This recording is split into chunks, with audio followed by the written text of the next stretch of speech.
예수님이 십자가에 달리신 후 안식일이 지나고 제4일째 되는 안식 후 첫날에 막달라 마리아는 예수님의 빈 무덤 밖에 서서 울고 있었습니다. 이 무덤은 골고다 언덕의 동산 안에 있는 무덤이었는데요. 요한복음 19장 41절에 이렇게 기록되어 있습니다. 예수께서 십자가에 못 박히신 곳에 동산이 있고 동산 안에 아직 사람을 장사한 일이 없는 새 무덤이 있는지라.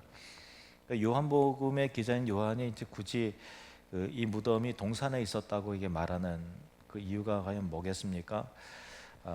요한복음은 그 단어 하나 또 이미지 하나도 허투루 쓰지 않는 뭐 다른 성경도 마찬가지지만 특별히 요한복음이 그렇거든요. 근데 이 동산을 통해서 깊은 신학적 상징을 우리에게 제시하고 있는 것입니다. 그것은 하나님께서 처음 인간을 창조하신 곳이 동산이었고 타락한 곳도 바로 동산이었다는 사실이죠. 그러므로 이 동산의 무덤은 새로운 창조가 시작되는 장소로서의 특별한 의미를 가지고 있습니다. 부활과 새 창조에 대해 깊이 연구한 한 신학자는 이렇게 말합니다. 예수께서 부활하신 그 무덤은 죽음의 자리가 아니라 하나님의 새 창조가 시작된 자궁과 같은 곳이었다, 이렇게 말합니다. 오늘 우리는 이렇게 창세기의 에덴 동산에서 시작해서 요한복음에 있는 동산 무덤을 지나서 요한계시록에 완성된 새 동산으로 나아가는 구속사의 그 대서사와 같은 여정을 말씀을 통해서 좀 전하려고 하는데요. 좀 어떻게 보면은 좀 길이가 길고 좀 따분하실 수도 있어요. 그런데 부활절에 한 번쯤은 들어야 되는 설교예요. 그러니까 이제 좀 지루하실 수도 있으나 긴장 놓치지 마시고 내가 한 번쯤은 이 설교 들어야 된다 생각하시고 한번 잘 그 여정을 잘 따라오시기 바랍니다. 하나님은 사람을 지으시고 에덴 동산을 창설하시고 그곳에 사람을 두셨죠. 창세기 2장 8절 말씀 보시면 여호와 하나님이 동방의 에덴에 동산을 창설하시고 그 지으신 사람을 거기 두시니라. 그 동산은 단순히 아름다운 동산이 아니었어요. 아름다운 정원이 아니었습니다. 하나님과 인간이 함께 거하던 생명의 공간으로서 의미가 있는 거죠.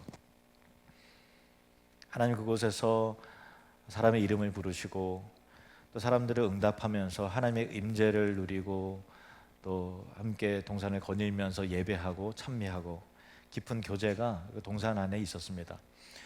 동산은 하나님의 임재, 또 생명나무, 안식, 질서, 사명이 주어진 하나님 나라의 원형이었어.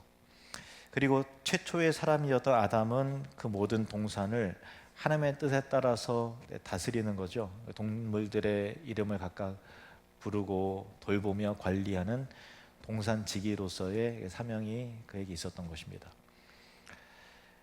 그러나 인간의 타락으로 죄가 들어온 후에 동산은 하나님의 임재에서 이 사람이 쫓겨나는 심판의 장소가 되고 맙니다. 창세기 3장 23절 24절 말씀. 여호와 하나님이 에덴 동산에서 그를 내보내어 그의 근원이 된 땅을 갈게 하시니라. 이같이 하나님이 그 사람을 쫓아내시고 에덴 동산 동쪽에 그룹들과, 그룹은 천사를 의미합니다, 두루 도는 불칼을 두어 생명나무의 길을 지키게 하시니라.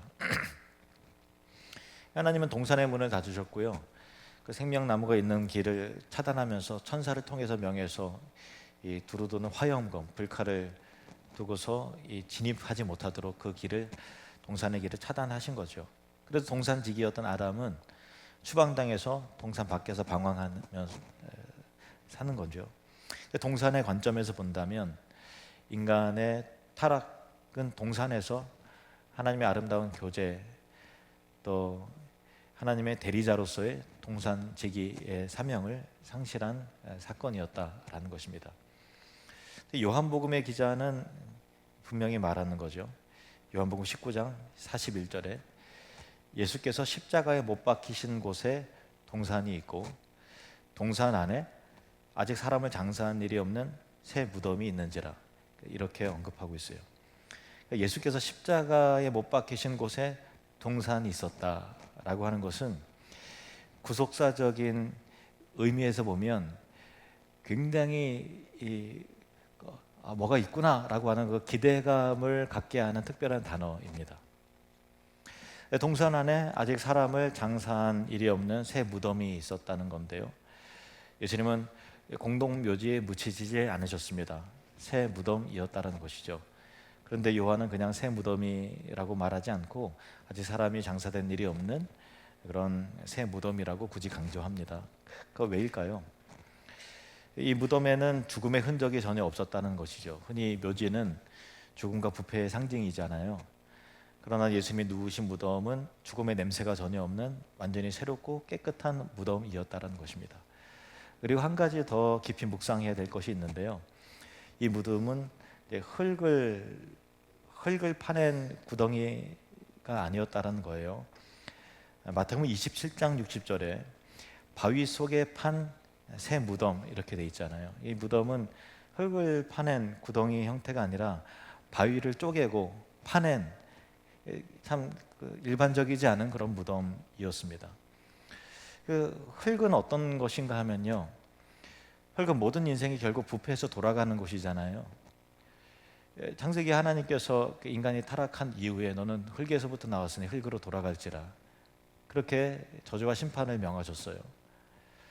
인간의 죄로 인해서 흙으로 돌아갈 때 썩어짐과 부패와 무너짐의 자리가 바로 흙이죠.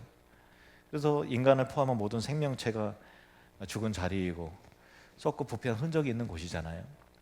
그런데 예수님은 흙이 아닌 바위 속 새 무덤에 안치되셨다는 거예요. 죽음의 냄새가 없고요, 타락한 인간의 썩어짐과는 전혀 다른 견고하고 깨끗한 곳에 묻히신 것입니다. 이 첫 창조는 동산의 흙에서부터 시작이 되었죠. 그리고 흙으로 돌아갔습니다. 그러나 새 창조는 동산의 죽음의 냄새가 없는 바위 속, 새 창조는 인간의 부패와 죄와 상관이 없는 그런 곳에서 새 무덤에서 시작이 되었다라고 하는 것입니다. 예수님은 동산이 있는 골고다 언덕 십자가에 달려 죽으셨고 그곳 동산 안에 바위를 판 새 무덤에서 새 창조를 위해서 안치되었는데, 그렇게 된 것은 아리마대 요셉이라고 하는 한 사람을 통해서였습니다. 요셉은 큰 부자였고 또 유대인들로부터 존경받는 산헤드린 공회원 중에 한 사람이었습니다.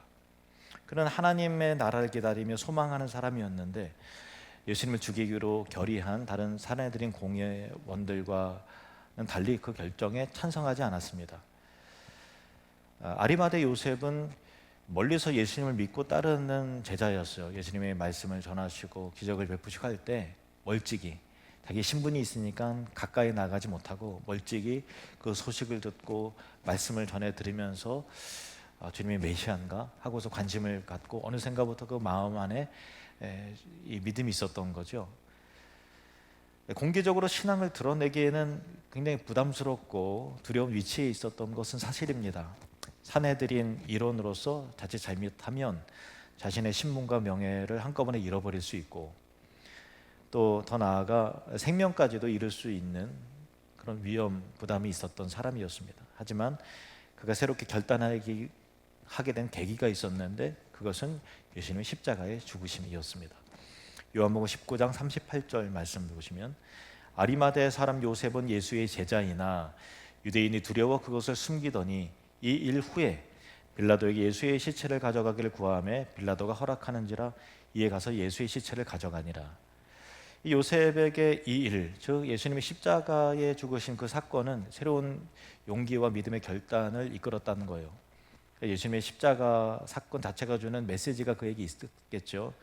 그런데 주변을 예수님께서 십자가에 달리시고 돌아가셨을 때, 숨이 멎으셨을 때 주변을 이제 돌아보니까 가까이에서 주님을 자르던 제자들은 다 주랭랑치고 아무도 없고 갈릴리의 그 가난한 여인들만 그 앞에서 통곡하며 울고 있더라는 거예요. 그 여인들이 뭘 할 수 있겠어요?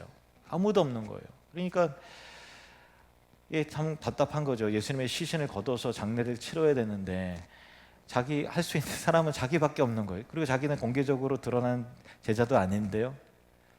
어쩔 줄 몰라 하는 그런 난감한 상황이, 내면의 갈등이 이 아리마대 요셉에게 있었을 겁니다. 그런데 자신이 소유하고 있는 골고다 언덕 부근의 땅과 그 안에 새로 그 자기를 위해서 판 그 돌무덤을 생각하면서 바라보면서 이 요셉은 깨달았을 거예요. 이 무덤은 단순히 자기의 미래를 위한 준비가 아니라 나를 위해서 만들었는데 이것은 하나님의 섭리 안에서 저분을 위한, 그리스도를 위한 준비였다라는 사실을 확신했을 겁니다. 요셉은 그 섬세한 하나님의 뜻을 마음 깊이 받아들이는 거예요. 그리고 결단합니다. 두려움을 떨치고 본디오 빌라도에게 직접 나아갑니다. 그리고 자신의 신분이 알려지는 것을 무릅쓰고 모든 것을 걸고 예수님의 시신을 달라고 정중히 요청하는 겁니다. 굉장히 큰 위험 부담이 있는 거잖아요. 근데 그는 결단하는 거예요. 이 모든 섭리 가운데 나에게 준 사명이라는 것을 아는 거죠. 그래서 예수님의 시신을 조심스럽게 내려서 세마포로 감쌉니다. 그리고 자신의 동산 안에 자기를 위해서, 주님을 위해서 특별히 만든 새 무덤에 예수님을 정성스럽게 모십니다. 그리고 큰 바위를 굴려서 무덤 입구를 막습니다. 그리고 예수님의 부활은 그 동산 안에 무덤에서 일어난 것입니다. 요셉은 조용히 그리고 멀리서 감춰진 상태에서 예수님을 믿던 자였지만 하나님의 섭리와 뜻을 깨닫고 결정적인 순간에 용기를 내었습니다. 그가 부활을 내다본 건 아니었겠죠. 그렇지만 그의 헌신과 용기는 예수님의 죽으심과 부활을 연결하는 기가 막힌 다리가 되었습니다. 또한 이것은 하나님이 아리마대 요셉을 사용하신 하나님의 선택과 그에게 베푸신 은총이었습니다. 우리도 조용히 신앙을 지켜오던 자리에서 하나님의 섭리와 뜻을 깨닫는 그 순간 모든 비밀한 것들이 풀어지고 그런 것이었구나 라고 깨닫는 순간 더 이상 머뭇거리지 말고 믿음의 결단과 용기를 내어야 할 때가 있습니다. 마치 모르드게가 에스더에게 내가 왕후의 자리를 얻은 것이 이때를 위함인지 누가 알겠느냐 하고 도전했던 것처럼 에스더가 그 말을 듣고 죽으면 죽으리이다 하고 결단하며 나아갔던 것처럼 오늘 아리마대 요셉이 헌신을 결단하고 빌라도에게 담대하게 나아갔던 것처럼 우리의 헌신과 결단을 주님께 드릴 때 하나님은 그것을 통해서 새로운 생명의 역사, 구원과 부활의 역사를 이어가십니다. 그리고 그 헌신과 결단은 결국 우리를 그의 나라의 영광에 참여토록 하게 하시려고 하는 우리의 헌신이 오히려 주님께서 우리에게 베푸신 은총이라는 것을 알게 되는 것입니다. 안식 후 첫날 막달라 마리아는 제일 먼저 동산으로 달려갑니다. 그리고 무덤에 찾아왔습니다. 그런데 그 입구를 막던 돌이 무덤에서 옮겨진 것을 보고서 깜짝 놀라서 무덤 밖에서 서서 울면서 몸을 구부려서 무덤 안을 들여다보니 예수님의 시체는 온데간데 없고 흰 옷을 입은 두 사람이 천사인데 마리아는 천사인 줄 모르죠. 그 두 천사가 예수님의 시신 누웠던 곳에 앉아 있는 것을 봅니다. 본문 11절 12절에 마리아는 무덤 밖에 서서 울고 있더니 울면서 구부려 무덤 안을 들여다보니 흰 옷 입은 두 천사가 예수의 시체에 누웠던 곳에 하나는 머리편에 하나는 발편에 앉았더라. 이 장면은 창세기의 에덴 동산을 떠올리게 합니다. 아담이 타락한 후에 하나님께서는 에덴 동산의 동쪽에 구룹이라 불리우는 천사와 그리고 두루 도는 이 불칼, 화영검을 두어서 생명나무로 진입할 수 없도록 타락한 인간이 이 거룩한 동산에 다시 들어가는 일이 없도록 진입할 수 없도록 동산을 지키는 것입니다. 그러나 이제 부활의 새 동산에서 두 천사는 화영검을 들고 길을 막고 서 있는 것이 아니라 예수님의 부활을 통해서 열린 새 생명의 길, 하나는 누우셨던 머리편에 하나는 발편에 앉아서 조용히 증언하고 있는 것입니다. 죄로 인해서 닫혔던 동산의 길이 예수님의 죽으심과 부활하심 안에서 그 누우셨던 자리에서 다시 열린 것을 보여주고 있는 것입니다. 물론 막달라 마리아는 그들이 누군지 전혀 몰랐고, 이것이, 이 장면이, 이 그림이 품고 있는 엄청난 구속사적인 의미도 당연히 몰랐을 것입니다. 천사는 마리아에게 묻습니다. 여자여, 어찌하여 울며 누구를 찾느냐? 막달라 마리아는 엉엉 울면서 말합니다. 사람들이 내 주님을 옮겨다가 어디다 두었는지 내가 알지 못하기 때문입니다. 마리아는 이 말을 하고 뒤로 돌이켜 예수님이 서 계신 것을 보았지만 부활하신 예수님인 줄을 전혀 알아보지 못합니다. 예수님은 말씀하십니다. 여자여, 어찌하여 울며 누구를 찾느냐 하십니다. 본문 15절에 예수께서 이르시되 여자여, 어찌하여 울며 누구를 찾느냐 하시니 마리아는 그가 동산지기인 줄 알고 이르되 주여, 당신이 옮겼거든 그가 어디 두었는지 내게 이르소서, 그리하면 내가 가져가리이다. 막달라 마리아는 부활하신 예수님을 동산지기로 오해하는 것을 봅니다. 그런데 이것은 단지 그녀의 눈물로 시야가 가려졌기 때문이 아니라 요한복음이 의도적으로 말하고자 하는 신학적 상징인 것입니다. 인류의 대표였던 처음 아담은 에덴에서 동산지기로 있었으나 하나님께 불순종하고 타락해서 사명에 실패한 추방된 동산지기로서 동산에도 쫓겨나고 사망이 모든 사람 가운데 임하게 되었던 것입니다. 이제 하나님의 아들로서 인류의 대표로 오신 예수님은 새로운 동산지기로서 죽음의 땅에서 다시 일어나 그 동산을 생명의 땅으로 회복시키시면서 진정한 동산지기로서 등장하는 다시 오신 새 아담이심을 암시하는 것입니다. 이 장면은 마치 성경의 큰 드라마가, 구속사가 처음 자리로 돌아온 것과 같습니다.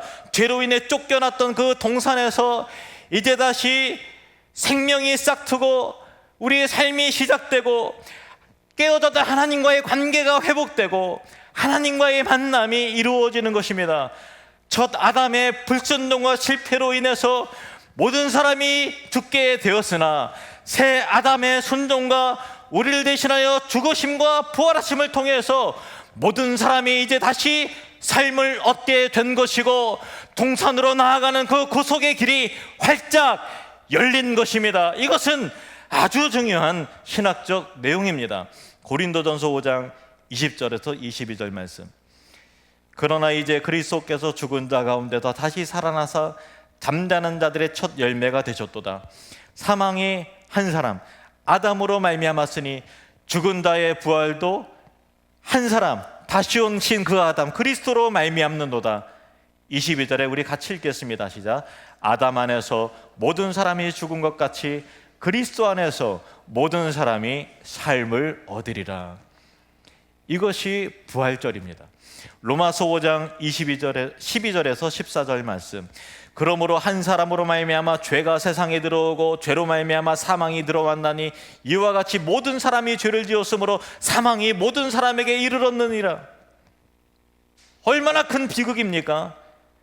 죄가 율법에 있기 전에도 세상에 있었으나 율법이 없었을 때도 죄를 죄로 여기지 아니하였느니라. 14절은 같이 읽겠습니다. 시작.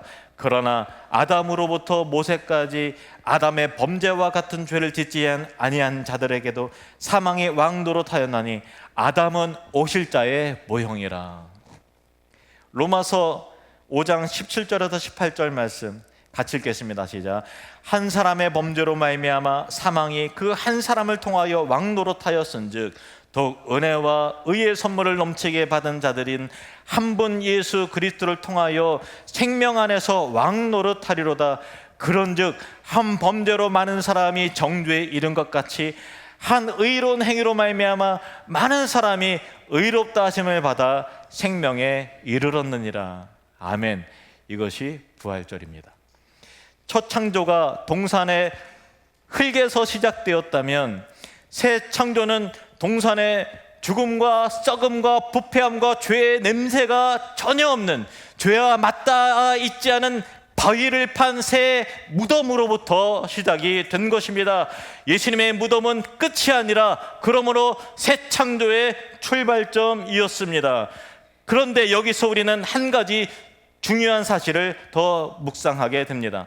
바로 예수님이 무덤에 안치되신 때가 안식일을 앞둔 준비일이었고, 예수님의 시신은 안식일 동안 조용히 무덤 안에 머물러 있었다는 사실입니다.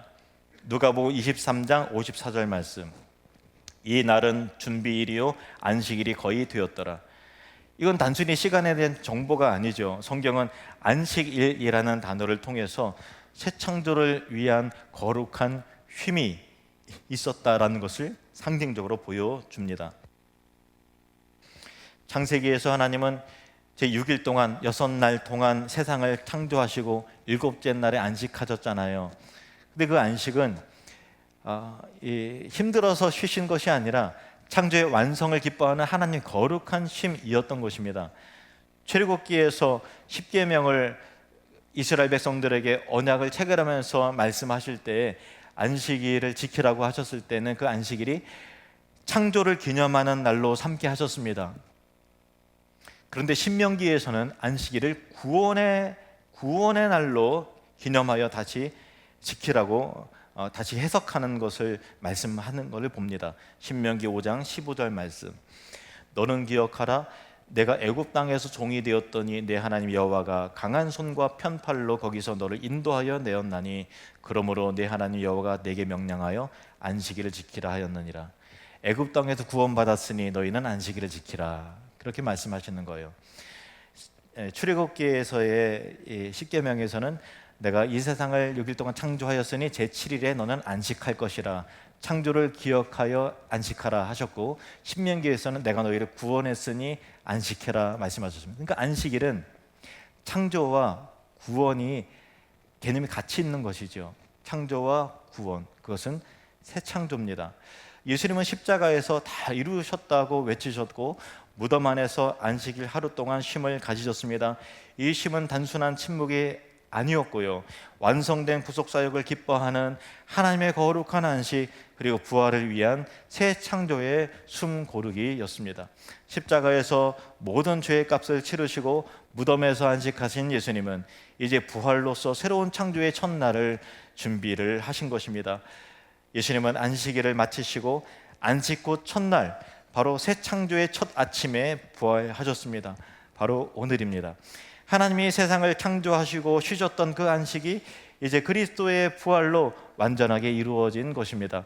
예수님의 부활은 새로운 창조의 시작이었고 우리를 영원한 생명과 참된 안식으로 이끄는 문을 여신 사건이었습니다. 그래서 구약의 안식일은 사라진 것이 아니라 안식 후 첫날, 주일 안에 더 크고 풍성하게 완성이 된 것입니다. 이제 우리는 주간이 시작되는 첫날, 일요일을 주의 날, 즉 주일이라 부르면서 주일마다 하나님께서 이루신 새 창조를 기뻐하면서 부활하신 주님 안에서 참된 안식과 예배를 누리는 것이죠. 그런데 우리가 보통 이제 요일을 따질 때 월, 화, 수, 목, 금, 토, 일 이렇게 해서 일요일을 마치 주의 제일 끝에 있는 것처럼 우리가 그렇게 인식하고 있기 때문에 첫날이라는 개념이 없는데, 달력을 보세요. 달력은 일요일이 제일 앞에 있잖아요. 일, 월, 화, 수, 목, 금, 토 이렇게 돼 있잖아요. 첫날인 거예요. 첫날. 그래서 초대교회는 예수님의 부활을 기념해서 자연스럽게 일주일의 마지막 날 토요일, 안식일이 아니라 새로운 창조의 첫날, 첫 시작하는 그날을 주일에 모여서 예배하기 시작했습니다. 사도행전 20장 7절에 그 주간의 첫날에, 일요일에, 주일에 떡을 때려 교제하고 모여서 예배했다라는 것이죠. 고린도전서 16장 2절에 매주 첫날에, 그 주간의 첫 번째 날에, 주일에 예배드렸다라는 기록입니다.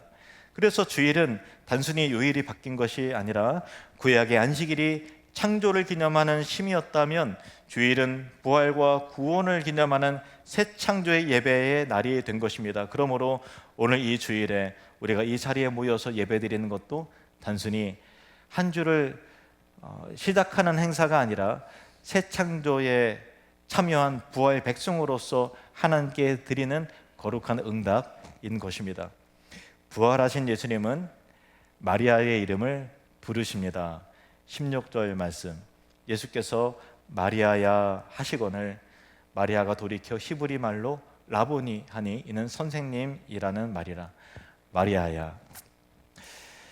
예수님이 그 이름을 부르는 순간 그녀는 비로소 예수님을 알아보았습니다. 감격해서 라보니, 선생님 하고 외칩니다. 이 장면은 타락으로 무너졌던 관계의 회복, 정체성과 부르심의 회복을 의미합니다. 첫사람 아담은 하나님 앞에 부름을 받았지만 불순종하고 실패했죠. 그러나 부활하신 예수님은 새 창조의 시작으로 이제 한 사람을, 한 개인을, 한 사람을 이름으로 다시 부르시는 것입니다. 마리아를 부르신 것은 마리아 한 사람의 이야기가 아니라 그리스도 안에서 구속받은 인류를 새롭게 각 개별적으로 부르시는 거룩한 부르심의 시작이었습니다. 이사야 43장 1절 말씀 우리 함께 읽겠습니다. 야곱아, 너를 창조하신 여호와께서 지금 말씀하시느니라. 이스라엘아, 너를 지으신 이가 말씀하시느니라. 너는 두려워하지 말라. 내가 너를 구속하였고 내가 너를 지명하여 불렀나니 너는 내 것이라. 뭉뚱그려서 부른 것이 아니고요, 지명하여서, 콕 집어서 지명해서 호명해서 불렀다라는 것, 이것이 구원의 역사인 것입니다. 요한복음 10장 3절 말씀 함께 했습니다. 양은 그의 음성을 듣나니 그가 자기 양의 이름을 각각 불러 인도하여 내느니라. 각각 불러내신 것입니다. 그리스도 안에서 우리는 이름 없는 무명한 존재가 아니라 하나님 안에서 지명하고 호명해서 너는 내 것이라, 아무개야, 마리아야 하고 불러주신 특별한 자들인 것입니다. 요한계시록의 마지막 장은 생명수의 강과 생명나무를 중심으로 한 동산의 완성을 보여줍니다. 요한계시록 22장 1절 2절 말씀.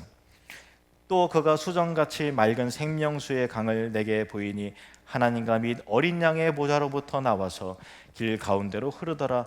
강 좌우에 생명나무가 있어 12가지 열매를 맺되 달마다 그 열매를 맺고 그 나무 잎사귀들은 만국을 치료하기 위하여 있더라. 이 동산은 생명수의 강이 흐르고요, 생명나무가 있는데 창세기에 또 보았던 그 생명나무보다 훨씬 더 풍성합니다. 더 이상 그곳에 저주가 없고요, 사망이 없고 고통이 없습니다. 하나님의 얼굴을 보는 영광이 있는 곳입니다.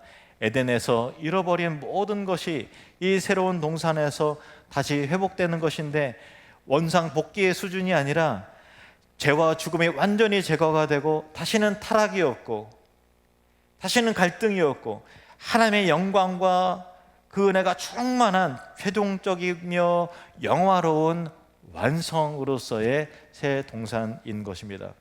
예수님의 동산에서의 부활은 그리스도 안에 있는 우리를 향한 부활의 약속이며 부활 후 우리가 누릴 천국, 즉 동산의 보증인 것이며 지금 우리의 삶을 새롭게 가도록 하는 원동력인 것입니다.